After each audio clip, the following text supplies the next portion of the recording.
Hello, welcome back to our YouTube channel which is success with Saurabh. एक बार फिर से आप सबों का स्वागत है आपके अपने चैनल सक्सेस विद सौरभ पे। आई होप आप सब बहुत अच्छे होंगे।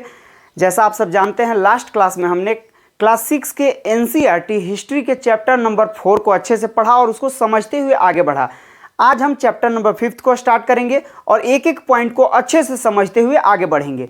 तो चलिए बिना किसी देरी के आज के हम अपने टॉपिक पे चलते हैं। जैसा आप देख पा रहे हैं, 5th नंबर का जो चैप्टर है उसको नाम क्या दिया गया है? तो उसका नाम दिया गया है Kings and an early Republic. इसको हिंदी में कहा गया है राज्य, राजा और एक प्राचीन गणराज्य। अब इसमें हम लोग देखते हैं कि किस चीज़ की चर्चा की गई है।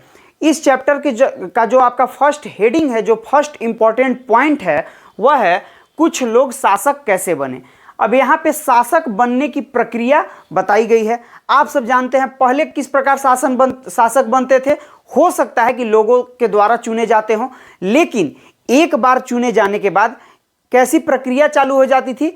तो वहाँ पे प्रक्रिया इस प्रकार चलती थी कि राजा के बेटा राजा बनेगा, उसका बेटा राजा बनेगा, मतलब अनुवांशिकता वाली प्रक्रिया चालू हो जाती थी। लेकिन इसके अलावे कुछ और एग्जाम्पल्स दिए गए हैं कि पहले इस प्रकार भी राजा बन जाते थे, उसको भी हम लोग देख लेते हैं। यहाँ लिखा हुआ है, बहुत पहले शासक या राजा संभवतः जन यानी लोगों द्वारा चुने जाते थे, जिसको मैंने अभी आपको बताया। जन का मतलब लास्ट चैप्टर में मैंने बता रखा है, जन का मतलब लोगों को ही डिनोट करता है। ठीक है, तो यहाँ भी लिखा हुआ है कि बहुत पहले शासक या राजा संभवतः जन यानी लोगों के द्वारा चुने जाते थे, लेकिन 3000 साल पहले कुछ लोग बड़े बड़े यज्ञों का आयोजन कर राजा के रूप में प्रतिष्ठित हुए। लेकिन लगभग 3000 साल पहले ऐसी प्रक्रिया चल पड़ी कि लोग बड़े बड़े यज्ञों का आयोजन कर खुद को राजा के रूप में प्रतिष्ठित करने लगे। और इन्हीं यज्ञों में से एक प्रमुख यज्ञ था और उसका नाम क्या था? उसको अश्वमेध यज्ञ कहा जाता था। आपने अच्छे से सुन रखा होगा इसको। अब हम लोग समझते हैं कि यह जो अश्वमेध यज्ञ था, इसमें क्या प्रक्रिया थी और किस प्रकार यह यज्ञ संपन्न होता था। यहाँ लिखा हुआ है, इनमें एक घोड़े को राजा के लोगों की देख रेख में स्वतंत्र विचरण के लिए छोड़ दिया जाता था। मतलब अश्वमेध यज्ञ में एक घोड़े को राजा के लोगों के देख रेख में स्वतंत्र विचरण के लिए छोड़ दिया जाता था। स्वतंत्र विचरण का मतलब जहां घोड़ा का इच्छा करे, जिस दिशा में इच्छा करे, उस दिशा में वह घूमने चल पड़े। ठीक है, आगे है, इस घोड़े को किसी दूसरे राजा ने रोका तो उसे वहां अश्वमेध यज्ञ करने वाले राजा से लड़ाई लड़नी पड़ती थी। अब मान लीजिए वह घोड़ा विचरण करते हुए किसी अन्य राज्य क्षेत्र में चला गया। अब वहां का राजा, दो कंडीशन है, या तो उस घोड़े को पकड़ लेगा या उस घोड़े को छोड़ देगा। अगर वहां का राजा उस घोड़े को पकड़ लिया, तब क्या था? पकड़ने की कंडीशन में अश्वमेध यज्ञ करने वाले राजा से उसको क्या करना पड़ता था? युद्ध करना पड़ता था। सेकेंड कंडीशन क्या है? अगर उन्होंने घोड़े को जाने दिया, सेकेंड कंडीशन है कि वह हो सकता है घोड़े को छोड़ दे स्वतंत्र विचरण के लिए।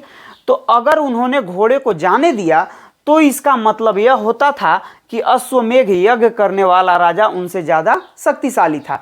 इसका मतलब यह माना जाता था, जो भी राजा अपने एरिया से घोड़े को स्वतंत्र विचरण के लिए छोड़ दिया जाता था, इसका मतलब वह माना जाता था कि वह राजा अश्वमेध यज्ञ करने वाले राजा से अपने आप को हार मान लिया, अपने आप को कमजोर आंक लिया और अश्वमेध यज्ञ करने वाले राजा को शक्तिशाली मान लिया।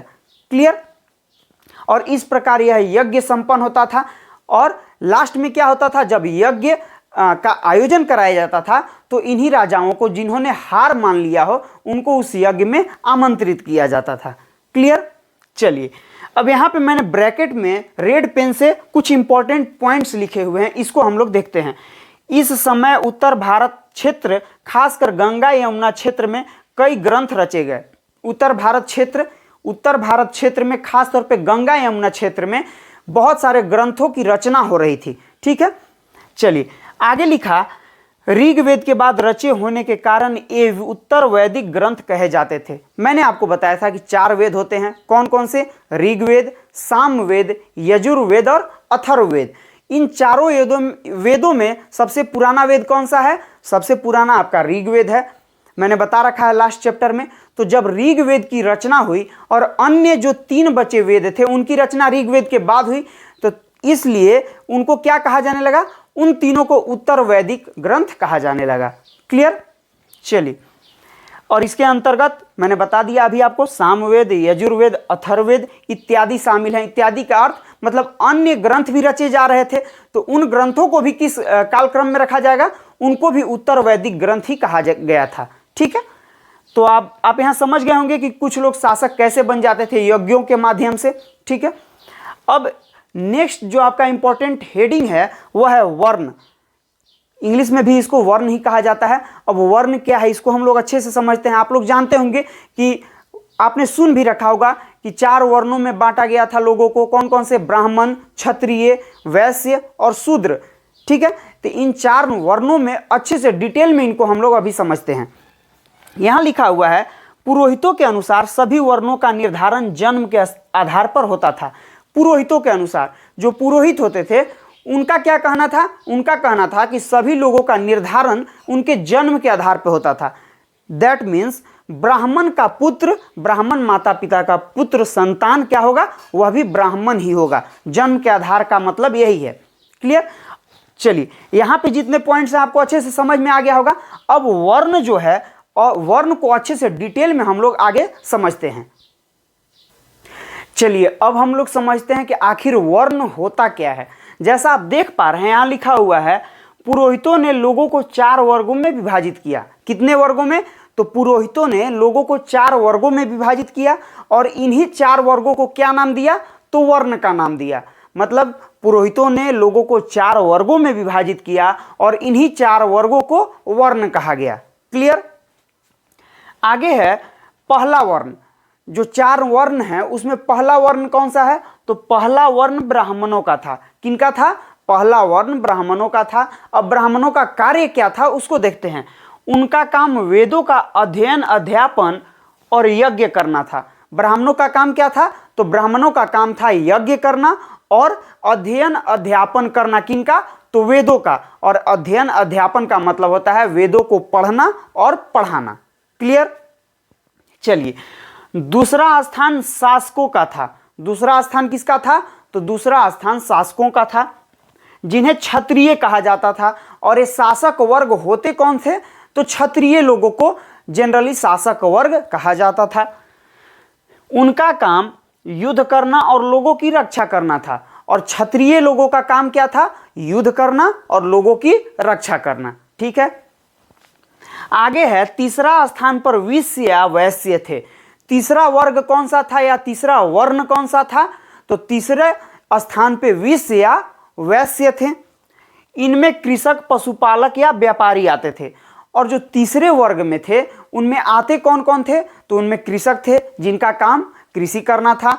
उनमें पशुपालक थे, जिनका काम पशु का पालन करना था या पशु पालना था। और उनमें और कौन थे? तो उनमें व्यापारी थे, जो कि व्यापार किया करते थे। क्लियर। अब चौथा वर्ण, अंतिम वर्ण कौन सा था? तो वर्णों में अंतिम स्थान शूद्रों का था। किनका था? तो वर्णों में अंतिम स्थान शूद्रों का था। इनका काम अन्य तीनों वर्णों का सेवा करना था। जो शूद्र वर्ण थे उनका काम क्या था? तो ऊपर के 3 जो वर्ण हैं उनका सेवा करना मूलतः काम था उनका। एक बार फिर से देख लेते हैं, वर्ण कितने थे? तो 4 वर्ण में विभाजित किया था। कौन कौन से? पहला ब्राह्मण, दूसरा शासक वर्ण या क्षत्रिय, तीसरा वैश्य और चौथा शूद्र। क्लियर। आई होप आपका वर्ण क्लियर हो गया होगा। चलिए, ब्रैकेट में मैंने एक चीज लिखा हुआ है कि क्षत्रिय और वैश्य दोनों को ही यज्ञ करने का अधिकार था। जो क्षत्रिय वर्ण के थे और वैश्य वर्ण के थे, मतलब दूसरे और तीसरे लेवल पे जो थे क्षत्रिय और वैश्य, उनको यज्ञ करने का अधिकार था। पहले स्थान पे ब्राह्मण थे, उनको तो अधिकार था ही था। ठीक है। आगे है, बल्कि शूद्रों को यज्ञ करने का अधिकार नहीं था। जो चौथे स्थान पे शूद्र वर्ण थे, जिनका काम क्या था? अन्य तीनों वर्णों की सेवा करना। तो उन शूद्र वर्ण का यह अधिकार नहीं था कि वे यज्ञ कर सकें। क्लियर। और नोट करके मैंने एक पॉइंट लिखा हुआ है, प्रायः औरतों को भी शूद्रों के समान माना गया। और प्रायः क्या हुआ? जो औरतें होती थी वे चाहे किसी भी वर्ण की हों, या ऊपर ब्राह्मण वर्ण की हो या क्षत्रिय वर्ण की हों या वैश्य वर्ण की हों या शूद्र वर्ण की हों, औरतें जिस भी वर्ण की हों, उन्हें प्रायः माना क्या जाता था, तो उन्हें प्रायः शूद्र ही माना जाता था। इसका मतलब क्या हुआ कि उनको भी यानी औरतों को भी यज्ञ करने का अधिकार प्राप्त नहीं था। क्लियर? यहां पे जितने भी पॉइंट्स हैं आपका अच्छे से क्लियर हो गया होगा। अब इसके आगे देखते हैं कि आगे क्या कहा जा रहा है आपके चैप्टर में। नेक्स्ट इंपॉर्टेंट टॉपिक आपका जो है वह क्या है, वह जनपद है। अब इंग्लिश में भी इसको जनपद ही कहा जाता है। अब जनपद का अर्थ क्या होता है इसको हम लोग अच्छे से समझते हैं। यहां लिखा हुआ है, महायज्ञों को करने वाले राजा अब जन के राजा न रहकर जनपदों के राजा बन गए। मैंने आपको बताया था कि वह कौन सा यज्ञ था जिसको करने के बाद राजा के रूप में प्रतिष्ठित होते थे, तो वह था अश्वमेध यज्ञ। मैंने आपको पीछे बताया। तो जब राजा अपने आप को यज्ञ करने के बाद राजा के रूप में प्रतिष्ठित करने लगे, तो यहाँ क्या हुआ, अब वे केवल जन के राजा न रहकर जनपदों के राजा बन गए। जन का अर्थ क्या था, मैंने आपको बताया था, लोगों को डिनोट किया जाता था जन से। अब जनपद का अर्थ क्या है, तो उसके लिए मैंने ब्रैकेट में लिखा हुआ है, जनपद का शाब्दिक अर्थ जन के बसने की जगह होता है। जन की बसने के जगह को जनपद कहा जाता है। मतलब एक स्पेसिफिक एरिया में जितने भी जन यानी लोग बस रहे हैं, किसी राजा के राज्य क्षेत्र में जितना बड़ा राज्य क्षेत्र है उसमें रहने वाले लोगों का जहां स्थान है उसको जनपद के रूप में डिनोट किया जाता था। क्लियर? आगे है, पुरातत्वविदों ने इन जनपदों की कई बस्तियों की खुदाई की। अब इन जनपदों में मतलब बहुत सारे जनपद थे, तो इन सारे जनपदों में बहुत सारे बस्तियां ऐसी थी जहां पे पुरातत्वविदों ने क्या किया, उसकी खुदाई की। ठीक है, अब उनमें से कुछ जनपद जो है प्रमुख हैं। अब वे प्रमुख जनपद, वे प्रमुख पुरा स्थल कौन है, उनको हम लोग देख लेते हैं। यहां लिखा गया ब्रैकेट में, दिल्ली में पुराना किला, उत्तर प्रदेश के मेरठ में के पास हस्तिनापुर और एटा के पास अतरंजी खेड़ा। अब यहां से क्वेश्चन कैसे बनेगा, तो दिल्ली में पुराना किला क्या है, पूरा स्थल है। अब आपसे डायरेक्ट क्वेश्चन कर देगा कि पुराना किला कहां पे स्थित है। तब आप जब इसको पढ़े रहेंगे तभी आप जवाब दे पाएंगे दिल्ली। और क्या पूछ सकता है, और पूछ देगा कि अतरंजी खेड़ा कहां पे है, तो आप लोग को जवाब देना होगा एटा। इसी प्रकार से क्वेश्चन बनते हैं, छोटे छोटे क्वेश्चन बनते हैं यहाँ से, लेकिन अगर ध्यान नहीं देंगे तो ये सारे क्वेश्चन आपके गलत हो सकते हैं। तो अच्छे से एक एक लाइन समझते हुए आगे बढ़िएगा। ठीक है, क्लियर हो गया। आगे है, इन पुरास्थलों में कुछ विशेष प्रकार के बर्तन मिले हैं जिन्हें चित्रित धूसर पात्र के रूप में जाना जाता है। और ये जो पुरा स्थल हैं, मतलब ऊपर में जो पुरा स्थल को मैंने लिखा, और भी बहुत सारे पुरा स्थल हैं, तो इन पुरा स्थलों से कॉमनली क्या हुआ है, एक चित्रित धूसर पात्र मिला है, मतलब मिट्टी का बर्तन मिला है जिसपे चित्र बनाए हुए मिले हैं। क्लियर? और इसको नाम क्या दिया गया है, तो यहां मैंने इन्वर्टेड कॉमा में लिखा है चित्रित धूसर पात्र। क्लियर? चलिए, यहां पे आपका जनपद क्लियर हुआ। अब आगे बढ़ेंगे तो हम लोग को मिलेगा कि महाजनपद क्या है। जनपद तो हमने समझ लिया, लेकिन महाजनपद क्या है उसको भी देखते हैं। महाजनपद को भी इंग्लिश में महाजनपद ही कहा जाता है। इसमें लिखा हुआ है, करीब 2500 साल पहले कुछ जनपद अधिक महत्वपूर्ण हो गए। क्या हुआ, जनपद बहुत सारे थे, लेकिन उन जनपदों में कुछ जनपद ऐसे थे जो कि महत्वपूर्ण हो गए। उसके महत्वपूर्ण होने का कारण बहुत सारा हो सकता है कि वहाँ का राजा बहुत ही शक्तिशाली हो, बहुत ही प्रभुत्व हो। तो ऐसे ऐसे कुछ जनपद थे जो कि अपने आप प्रसिद्ध होते चले गए समय के साथ। और जब प्रसिद्ध हुए तो उनको किस रूप में जाने लगा, उन्हीं जनपदों को जो प्रसिद्ध हुए उनको महाजनपद के रूप में जाना जाने लगा। क्लियर? वही यहाँ लिखा हुआ है, इन्हें महाजनपद कहा जाने लगा। अधिकतर जनपदों की एक राजधानी होती थी। ये तो आप समझते ही हैं, जो भी जनपद थे या महाजनपद थे उसमें क्या था, हर महाजनपद, हर जनपद का एक राजधानी हुआ करता था, और उसी राजधानी में जो राजा होते थे वहां पे रहा करते थे। क्लियर? आगे लिखा हुआ है, अब राजा अस्थाई सेना रखने लगे थे। मैंने आपको पहले बताया था पिछले चैप्टर में कि पहले लोग क्या करते थे, अस्थाई सेना नहीं रखते थे। अस्थाई सेना नहीं रखते थे यानी अस्थाई वेतन भी नहीं देते थे। कब होता था, जब मान लीजिए युद्ध की परिस्थिति बनी, कहीं पे युद्ध करने जाना है या कोई अगला राजा आप पे आक्रमण करने वाला है, तब अपने सेनाओं को एकत्रित किया जाता था। लेकिन अब क्या हुआ, जब जनपद और महाजनपद बनने लगे तो राजा क्या करने लगे, राजा अस्थाई सेना रखने लगे और सिपाहियों को नियमित वेतन देकर पूरे साल रखा जाता था। मतलब जो सिपाही होते थे, जो सेना होते थे, उनको नियमित वेतन दिया जाने लगा ताकि वे पूरे साल अपने कार्य को अच्छे से कर सकें। क्लियर? चलिए, तो यहाँ आपका जनपद अच्छे से समझ गए होंगे, आप महाजनपद समझ गए होंगे। अब इसके आगे क्या कहा जा रहा है उसको भी देख लेते हैं। हमने जनपद और महाजनपदों को तो समझ लिया, अब हम लोग समझते हैं कि जनपद और महाजनपद में कर किस प्रकार लगाए जाते थे, यानी टैक्सेज किस प्रकार लगाए जाते थे। यहाँ लिखा हुआ है, महाजनपद के राजा विशाल किले बनवाते थे तथा विशाल सेना रखते थे। इनमें होने वाले खर्चों के लिए महाजनपदों के राजा नियमित रूप से कर वसूलने लगे। पहले क्या किया जाता था, आप सब जानते हैं, पहले अस्थाई सेना नहीं रखी जाती थी, और जब अस्थाई सेना नहीं रखी जाएगी तो अस्थाई वेतन भी नहीं देना है, तो इसके लिए टैक्सेज की जरूरत उस समय नहीं पड़ती थी। लेकिन अब क्या हुआ, अब हुआ कि अस्थाई सेना रखने की बात हुई, अब बड़े बड़े महल बनवाए जाने लगे और अन्य निर्माण कार्य भी किए जाने लगे। तो भाई इतने सारे कामों को करने के लिए पैसे तो चाहिए ही, बहुमूल्य चीज़ें तो चाहिए ही, तो ये सारी चीज़ें आएंगी कहाँ से। तो इसके लिए राजा ने क्या किया, लोगों पे टैक्सेज लगाना स्टार्ट कर दिया, कर लगाना स्टार्ट कर दिया। अब कर भी किस प्रकार लगाएं उसको हम लोग देखते हैं। यहाँ आप देख रहे हैं लिखा हुआ है, फसलों पर लगे कर उपज का 1/6वां हिस्सा कर के रूप में निर्धारित किया जाता था, जिसे भाग कहा जाता था। मतलब वैसे किसान जो फसल उगाते थे तो उनके उगाए गए फसल पे 1/6वें हिस्से को कर के रूप में लिया जाता था, मतलब 6 भाग में से 1 भाग कर के रूप में ले लिया जाता था। क्लियर? और इस भाग को, इस जो भाग कर के रूप में लिया जाता था उसको कहा क्या जाता था, तो उसको नाम भी दिया गया है भाग। अब यहां से क्वेश्चन आपको डायरेक्ट आ जाएगा, क्या आएगा कि भाग कर किस पर लिया जाता था, जो भाग कर था, भाग टैक्स था, वह किस पर लिया जाता था। तो आप लोग जब इसको पढ़े रहेंगे तभी आप लोग आंसर कर पाएंगे कि भाग कर किस पे लिया जाता था, तो किसानों के द्वारा, किसानों से लिया जाता था, किस पर, उनके द्वारा उगाए गए फसलों पर। क्लियर? चलिए आगे है, कारीगरों पर लगे कर प्रायः श्रम के रूप में चुकाए जाते थे।